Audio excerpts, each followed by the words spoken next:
Olá, sejam todos bem-vindos a mais uma live ao vivo diária. Se vocês estiverem me vendo bem, me ouvindo bem, me avisem aí através dos comentários. Muito bom, pessoal. Tenho alguns pequenos avisos aqui. Então, para quem está no Guerrilla Way, só para o pessoal que está no Guerrilla Way, gostaram das mudanças que a gente fez essa semana, né? Então, algumas mudanças aí para simplificar o caderno de ativações e colocar em prática, tá bom? E amanhã, né, quarta-feira, é o dia que tem desafio de verdade, né? Quem está no Guerrilla Way sabe que vai ter que acordar cedinho para ver o sol nascer, né? Eu vou falar disso nos stories também, tá bom, pessoal? Fica tranquilo aí. E quem não está no Guerrilla Way, aproveita que se você fizer a inscrição em janeiro, você leva os materiais de janeiro, né? Se deixar para fevereiro, só vai levar a partir de fevereiro, tá bom? Perfectos! Vamos começar aqui então a nossa live da terça-feira. Eu entrei, quem estava ligado viu que eu entrei mais ou menos meio-dia hoje, mas era só para fazer uns testes, não foi nada demais. Não se preocupe que você não perdeu nada, tá? A gente só ficou batendo papo, eu conversei com umas 2, 3 pessoas, né? Uma amiga nossa estava com dor de ouvido, aí estava com infecção, agora já é a live verdadeira, tá bom? Então eu entrei um pouquinho mais cedo, né? Mas só para fazer uns testes aqui na ferramenta de live do Instagram, beleza, pessoal? Começando rapidamente aqui, hoje vai ser uma live curtinha, vai ser um papinho curto aí com vocês, tá? Pegando o gancho, né, de uma coisa que a gente já estava falando aqui outro dia, né, sobre o psiquiatra austríaco Viktor Frankl, né, todo mundo conhece, todo mundo já ouviu falar, né, todo mundo é muita gente, né, mas muita gente já ouviu falar, né, o criador, né, da logoterapia. Vou simplificar a coisa, óbvio que eu não vou aqui dar uma palestra, uma aula sobre logoterapia, não vou também falar sobre a biografia do Viktor Frankl, não é isso, mas eu queria pegar um detalhe, né, entre muitas aspas, porque não é absolutamente um detalhe, queria pegar ali uma ideia da logoterapia, que é um dos suportes, né, do grande tripé da logoterapia, né, então, né, o Viktor Frankl coloca lá, né, como uma das formas, né, de encontrar o sentido da vida, né, como encontrar o sentido da vida, bem, uma das formas lá que ele fala o seguinte, olha, você tem que aceitar o sofrimento inevitável, né, amar uma pessoa e servir a um ideal, né? Então são as 3 coisas. Ele diz o seguinte, olha, não é isso que ele diz, né? Eu estou aqui simplificando, mas ele diz o seguinte, quem tem essas 3 coisas está blindado, quem tem essas 3 coisas mais cedo ou mais tarde vai entrar no sentido da vida, quem tem essas 3 coisas vai estar dentro, né, do sentido da vida de algum modo.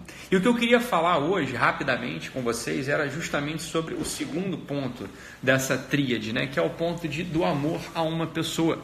Coisa, né, tão vulgarizada hoje quanto esquecida. O amor a uma pessoa, no sentido profundo do termo, né, é algo necessário para que você seja humano e algo necessário para que você esteja dentro do sentido da sua vida. Muita gente não está dentro do sentido da vida, muita gente não encontra o sentido da vida, muita gente vive à margem dessa satisfação plena, vive à margem desse viver profundo. Por quê? Porque não consegue olhar para um ser humano e se debruçar sobre esse ser humano com esse elemento do amor profundo. O amor, ele não é apenas um sentimento. É a primeira coisa que a gente precisa falar e todo mundo de algum modo sabe disso, né? Quer dizer, o amor, ao contrário, ao invés de ser só um sentimento, ele na verdade é um condensar de múltiplos sentimentos. Olha, quando você começa a amar uma pessoa ali, né, no início do namoro, né, no início do noivado, sei lá, quando você ama uma pessoa, você sabe por experiência que uma série de sentimentos antagônicos, inclusive, coexistem ali no seu peito, né? Quer dizer, ao mesmo tempo que você tem ali um sentimento bom de estar com aquela pessoa, quando você está com ela, você tem um sentimento terrível de, né, meu Deus do céu, será que eu vou ser abandonado por essa pessoa? E se essa pessoa não me amar de volta? E se essa pessoa não devolver o amor que eu tanto tenho por ela? Ou quando essa pessoa, sei lá, vai fazer uma viagem mais longa, vai ficar 1 mês, 1 semana, sei lá, longe de você no início do teu namoro, no início do teu relacionamento, você não sente nada bom, você sente um monte de coisa ruim, você sente uma angústia, uma saudade. Então é só por essa pequena constatação, né, por essa pequena análise prática, a gente já vê que o amor a uma pessoa, ele não pode ser um sentimento, né? Ele não pode ser só um sentimento. O sentimento, ele aparece de várias formas e de formas antagônicas, inclusive. Tem sentimentos antagônicos que aparecem nesse movimento do amor, né? Então, não pode ser só isso. O amor a uma pessoa, se você tiver assim, eu amo uma pessoa porque eu me sinto bem ao lado dela. Você se sente bem ao lado dela quando você está ao lado dela. Quando você não está ao lado dela, você sente o contrário. E às vezes você estar ao lado da pessoa que você ama, pode aparecer esse elemento, né, de dúvida. Se a pessoa não devolver para mim o amor que eu tenho por ela, se a pessoa não devolver, se a pessoa me abandonar, né? Então a gente já vê que o amor, ele vai para além do sentimento. Existe um elemento de sentimento, mas existe uma coisa que está para além do sentimento. E aqui também não é a ideia, hoje, não é falar exatamente o que é o amor, né? Eu não vou definir o que é o amor, não é isso que eu quero falar. Eu quero falar o seguinte, olha, existe um certo modo, eu vou falar de uma coisa muito mais básica, né? Muito mais básica. Existe um certo modo de você se relacionar com gente, de você se relacionar com o ser humano. E quando você se relaciona com gente, você se relaciona com o ser humano de um modo distinto desse, você já não está mais numa relação pessoal, você está numa relação com um objeto. Né? Então a primeira coisa que a gente tem que ter na nossa cabeça, né? A primeira coisa que a gente tem que ter na nossa cabeça é a seguinte, né? É a seguinte. Quando você, né, olha para uma caneca, né? Tem uma caneca aqui na minha frente que fizeram para mim, não é propaganda absolutamente, porque a gente nem vende isso aqui. Quando você olha para essa caneca, né? Você num lance de olho você pega, né, a função da caneca. Você já sabe para que ela serve, mais ou menos do que ela é feita, né? Ou não é assim? Você olha para esse material, sabe, uma cerâmicazinha que não é bem cerâmica, é algum análogo de cerâmica, né? Se eu jogar no chão ela quebra, se ela serve para eu botar café, para eu botar água, sei lá, ela serve para um monte de coisa, né? Num relance de olho, você pega a função dessa caneca. Por assim dizer, essa caneca ela está patente para a gente. Digo, ela tem um universo interior absolutamente revelado para a gente, né? Ela não se disfarça, né? Ela não se esconde, ela não tem um elemento que não seja a sua própria forma, um outro elemento que não seja a sua própria forma para se comunicar com a gente. Você entende isso? Quer dizer, esse lápis é a mesma coisa. Eu pego esse lápis, eu sei para que ele serve, eu sei como é que eu vou utilizá-lo, né? Agora, e uma pessoa, bem, já se distingue completamente de uma caneca e de um lápis. Para pensar, isso aqui é um exercício profundo que a gente precisa fazer agora nessa tarde, nesse início de tarde de terça-feira, né? Nesse início de tarde de terça-feira. Uma pessoa se distingue maximamente dos objetos. Quando você olha para uma pessoa, é ou não é assim? Né? Você está olhando para mim aqui, você não sabe exatamente qual é o meu próximo movimento. Você não sabe, eu posso aqui agora falar assim, foda-se, desligar esse celular aqui, eu desligar aqui o YouTube e pronto. Você com um olhar só, com um lance de olho, você não apreende todas as minhas funções. Você, pior ainda, você não aprende tudo que passa no meu mundo interior. Você não sabe exatamente, né? Você não vai me conhecer exatamente com um lance de olho. Você vai precisar, então, estar atenta, estar atento. Você vai precisar, então, né, me ouvir, me perceber. Eu vou precisar comunicar o meu mundo interior para você. E aqui aparece uma grande característica já das relações propriamente humanas. Propriamente humanas. Uma certa capacidade, uma certa afinidade que a pessoa que se relaciona contigo tem que ter, né, para poder se comunicar. Se você aparece numa relação, né, e aí serve todo tipo de relação marido e mulher, relação mãe e filho. Se você aparece nessa relação como uma porta ou com uma espada na mão, o outro, o que está do outro lado, simplesmente não vai se comunicar contigo, não vai falar, vai se esconder. Então você já perdeu uma parte importante do que é a relação entre humanos. O outro, de algum modo, se fecha, se enquista, vira um cisto e perde algo dessa sua característica de pessoa e começa a ganhar algo de uma característica de objeto, ou seja, ele não tem ali mais, né, uma certa afinidade, uma familiaridade para comunicar o seu mundo interior, porque você apareceu na relação, sei lá, com uma espada fechando o outro, né, com um juízo. Então, as pessoas que são muito críticas, né, que estão sempre julgando os outros, reclamando de tudo, elas, né, o que acontece? Quando elas aparecem no ambiente, os outros de algum modo se fecham, os outros de algum modo não se colocam, os outros de algum modo não se revelam com a plenitude daquilo que é de ser pessoa. Então, a natureza da relação, ela passa a ser perversa, a natureza da relação, ela passa a ser anômala, né?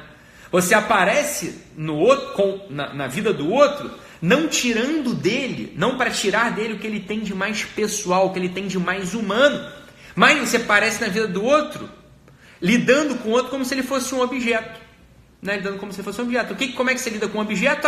O objeto serve para algo. O objeto ele serve para cumprir uma função na minha vida. Para que essa caneca serve? Eu jamais perguntei para essa caneca se ela, né, aceitaria receber a água que eu jogo dentro dela. Isso seria uma loucura, né? Eu nunca fiz isso com essa caneca e nunca faria isso com essa caneca. Por quê? Porque a natureza de objeto, a natureza de coisa, ela está aqui só para me servir. Ela cumpre só um papel. Eu jamais pergunto a ela, né? Eu jamais pergunto a essa caneca o que vai dentro desse mundo interior. Eu jamais tento intuir, né, como é que eu posso estirar o que tem de melhor, o que essa caneca tem de melhor. Isso jamais passou pela minha cabeça. Ora, numa relação com pessoa, é precisamente o inverso. Na relação com pessoa, né, a gente tem que aparecer na vida dos outros, a gente quer de fato entabular, estabelecer uma relação pessoal, aí tem que aparecer na vida dos outros sempre levando em consideração isso que a gente chama de mundo interior. O outro tem um mundo interior que de algum modo precisa ser comunicado, que de algum modo precisa ser posto ali na relação. Se a gente aparece, né, a gente aparece na vida do outro fechando esse universo, ou porque a gente julga demais, ou porque a gente está desatento demais, a gente objetualizou outra pessoa. A pessoa, dito de outro modo, ela não aparece para a gente como pessoa. E a nossa capacidade de amar diminui para burro. Então, um daqueles elementos lá, né, do Viktor Frankl, amar a uma pessoa, como um elemento fundamental para você entrar dentro do sentido da sua vida, para você descobrir o sentido da sua vida, para você, dito de outro modo, para você encontrar a felicidade nesse mundo, a felicidade possível nesse mundo, né? Precisa disso. Precisa desse exercício da atenção. Precisa desse exercício de você olhar para outra pessoa e querer tirar dali o seu universo interior. Precisa você olhar para outra pessoa e entender que lá dentro tem um mundo interior que precisa ser de algum modo revelado. Então aqui está o primeiro ponto da live de hoje, né? Se a gente começa a estabelecer relações humanas sem olhar no olho, sem a capacidade de ouvir, né? Se a gente entra em relações humanas, quando eu falo relações humanas, preste atenção, não estou falando de relação abstrata, não. Estou falando da relação com o teu marido, com o teu noivo, com o teu filho, com o teu namorado, com a tua namorada, com a tua sogra. Se a gente entra numa relação, né, de costas, se a gente entra numa relação já sabendo o que vai falar e o que quer ouvir, a gente está lidando com a pessoa como o quê? Como um objeto, né? Eu entro na relação com o lápis já sabendo como é que eu vou usar e como é que eu vou descartar esse lápis. Então, se eu entro num jantar de família, né? Vamos se armar aqui das verdadeiras armas humanas, né? Se eu entro num jantar de família com a boa disposição, né, de ouvir a pessoa, de perguntar, de comunicar com simplicidade o que vai no meu peito, né, de pedir, né, o ketchup para botar na minha pizza, ou o azeite para botar, ketchup no Rio de Janeiro, né, mas o azeite para botar na minha pizza, olhando no olho da pessoa. Veja, eu começo a me inscrever no mundo de modo propriamente humano. Se eu entro numa relação, né, uma relação dessa de jantar, fechado, cheio de coisa na minha cabeça, só querendo contar ali as coisas, o que acham de mim, quem que eu sou, não sei o que, ou pelo contrário, as tristezas, né? Sem ouvir o outro, sem esse elemento de pausa, de calma, né? Para você entrar na relação propriamente humana, eu vou te dizer, você está no caminho da infelicidade, você está vivendo a margem do sentido da tua vida, porque um dos elementos fundamentais do sentido da vida, segundo Viktor Frankl, e que eu, de fato, compartilho a ideia dele, é você amar uma pessoa. Ora, como amar pessoa? Como você vai amar alguém se você não tem a capacidade propriamente humana de tocar no universo interior, de tocar nesse mundo interior da pessoa? Você não vai amar uma pessoa. Você no máximo vai conseguir amar um objeto. E amar um objeto é sempre inferior a amar uma pessoa, porque objetos são substituíveis. Se quebrou a caneca, eu mando fazer outra, porra. né? Acabou a caneca, eu mando fazer outra. Agora, veja bem, imagina se a minha irmã é única, está aqui na minha frente, só tem ela, né? Ela tem um elemento de pessoalidade que não é intercambiável, ela é só ela, e o universo interior dela, então, é só ela, ou seja, a personalidade dela é só dela, né? A gente sempre fica mais infeliz, para pensar, quando a gente está fechado, quando a gente está enquistado, ou seja, quando a gente perdeu propriamente essa capacidade humana. Isso é sempre assim, né? Então, exercício para isso. Como é que a gente se livra disso? Como é que a gente, né, começa a se inscrever propriamente nesse mundo humano? Ora, recrutando ali a tua força humana. Bem, uma delas é você olhar no olho do outro. Uma delas é você comunicar com calma o que está dentro do teu peito.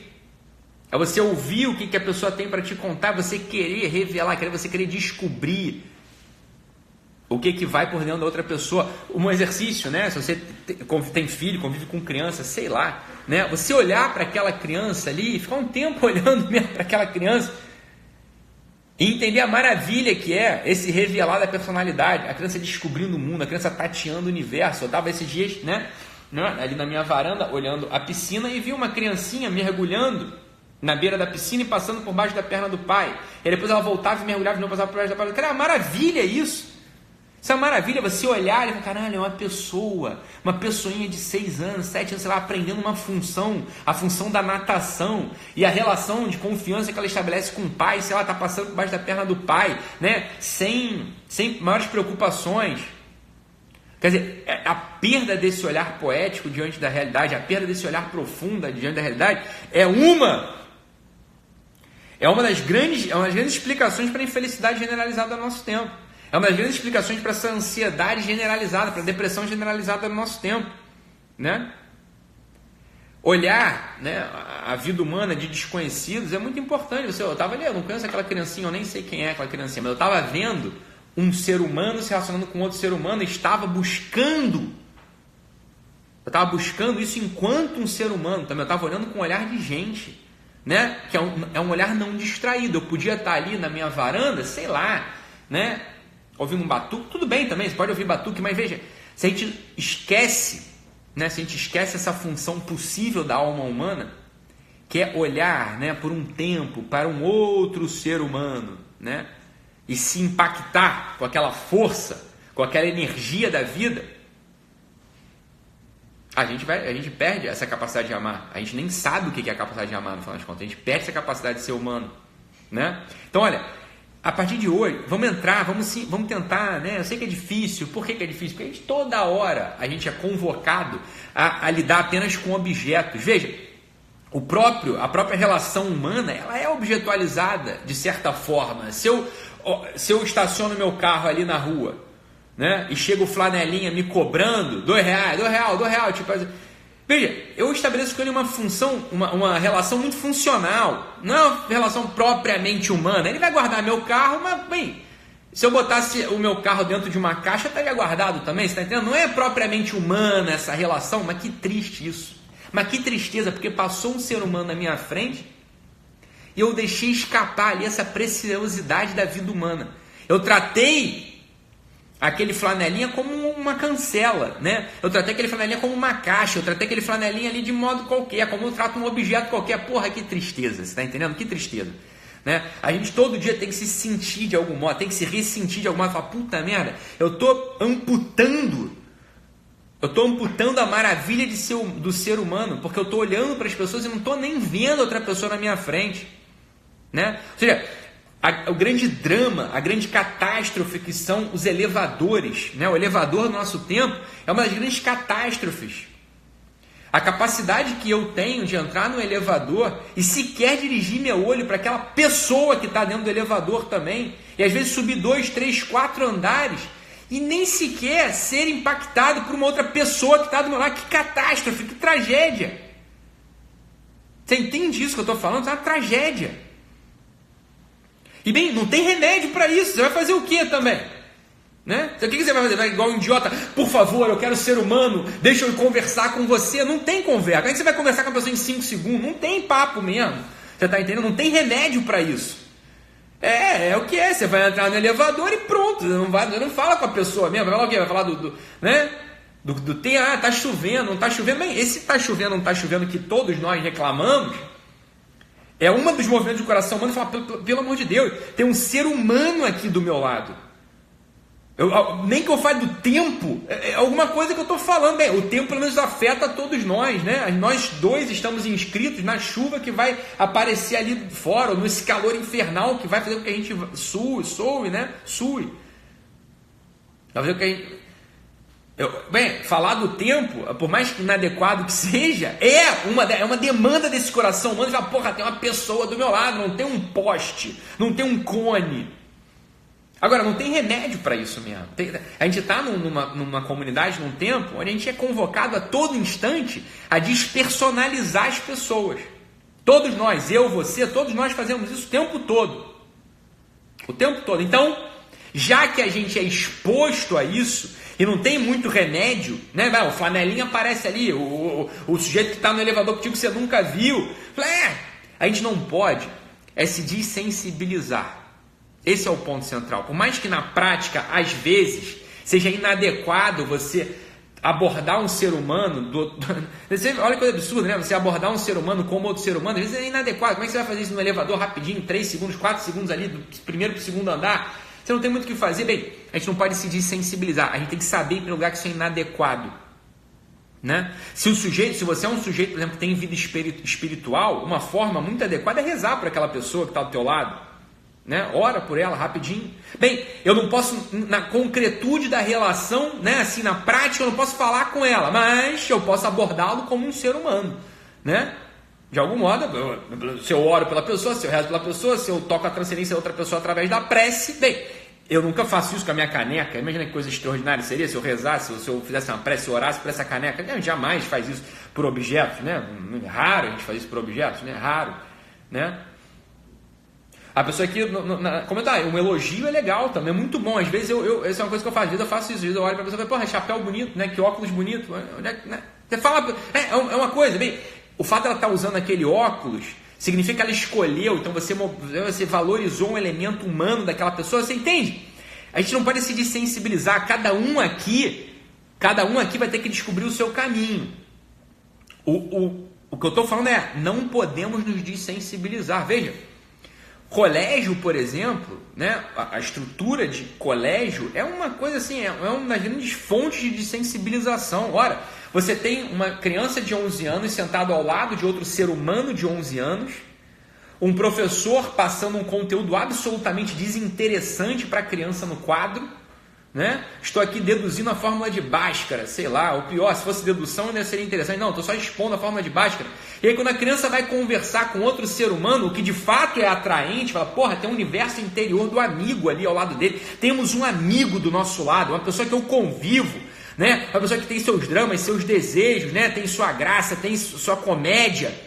Quando eu me dirijo, enquanto criança de 11 anos, para esse amigo do meu lado, que também tem 11 anos, então duas pessoas entabulando uma relação, a relação mais profunda que se tem, aí o professor vai e corta, não pode falar comigo, você não pode se interessar por ser humano. Pô, caralho. E o pior é que tem que ser assim mesmo, por quê? Porque, bem, tem que ter um princípio de ordem, o professor tem que passar um conteúdo. Pronto, aí ó, está inscrito aí já o primeiro elemento de despersonalização que todos nós fomos sujeitos, todos nós, todo mundo que frequentou o ambiente escolar passou por isso, né? Uns mais, outros menos. Eu estudei num colégio montessoriano raiz, então, porra, o que mais importava era a relação humana, menos o conteúdo, né? Mas o normal é que a criança, né, que está ali num colégio, é normal que seja assim, não estou falando que dá para ser de outro modo, não, vai ter que ser assim. Né? O professor vai ter que mandar o moleque calar a boca mesmo, porque tem que passar o conteúdo. Agora, pronto, já lesou um elemento da pessoalidade. Bem, já estou ensinando, ó, ser humano interessa pouco, o que interessa é o utilitarismo aqui de uma forma que você tem que decorar para passar na prova, hein? É isso aqui que é o que importa, porra, porque se tu tirar uma nota baixa, tu repete, se você repetir, tu vira burro, e se você for burro, tu não passa em nada, tua vida não vai para frente. Pronto, inverteu tudo, tá tudo invertido. Tudo invertido. Então veja bem, nós somos adultos que estamos aqui, a maior parte de nós, né? A maior parte de nós aqui, né? Somos adultos. Como é que a gente vai fazer? Como é que a gente vai fazer? Né? A gente vai ter que começar a colocar elementos de pessoalidade nas nossas relações. Olhar no olho, fazer uma prece, saudar o anjo da guarda, elogiar a pessoa, né? A gente vai de algum modo notando que essas pequenas ações, que não são estranhas absolutamente, não tem nada estranho aqui que eu estou propondo, né? Vão dando pra gente uma certa densidade de vida, vão dando pra gente uma certa, o coração aumenta, a gente vai tendo uma capacidade de ser mais feliz, inclusive, de amar mais. Aqui está o ponto central. Às vezes a gente já quer chegar falando de amor, né? Amor é sacrificar para o outro. Isso aí tudo é verdade. É querer o bem do outro enquanto o outro. São todas definições verdadeiras de amor. Tudo isso é amor mesmo. Agora, você não sabe nem que tem um outro na tua frente, né? Não tem uma pessoa na tua frente, você não vai sacrificar jamais por ela. Você não vai nunca querer o bem dela enquanto ela, porque não tem só uma caneca na tua frente, tem só um lápis na tua frente. Então, aparece uma fraqueza na capacidade de amar. Logo, aparece uma fraqueza nos relacionamentos. Logo, o sentido da tua vida se some e a infelicidade, a angústia começa a aparecer. Né? Esse é o ponto. Então, vamos retomar aqui o processo. Acho que vocês vão ter que ouvir essa live novamente, né? A transcrição dela vai estar no portal do Guerrilla Way, né? GW é Guerrilla Way, né? GW, para quem está perguntando aí, é Guerrilla Way, é o meu programa de assinatura no qual tem as transcrições dessas lives diárias, tem exercícios que a gente vai propor para vocês fazerem ao longo da semana, né? E quem é assinante do Guerrilla Way, assiste de graça aos aulões gratuitos que eu costumo dar, que custa R$49. Beleza, pessoal? Então, essa é a ideia da live de hoje, né? Eu acho que tem mais um pequeno aviso aqui. Compartilhem essa live, né? Marque os seus amigos e envie para o YouTube, para quem está no YouTube, o link do YouTube para eles. Beleza, pessoal? Né? Então, para entrar no Guerrilla Way é guerrillaway.com.br. Valeu, galera! Então é isso, fiquem com Deus, um abraço e até amanhã. Tchau, tchau, pessoal!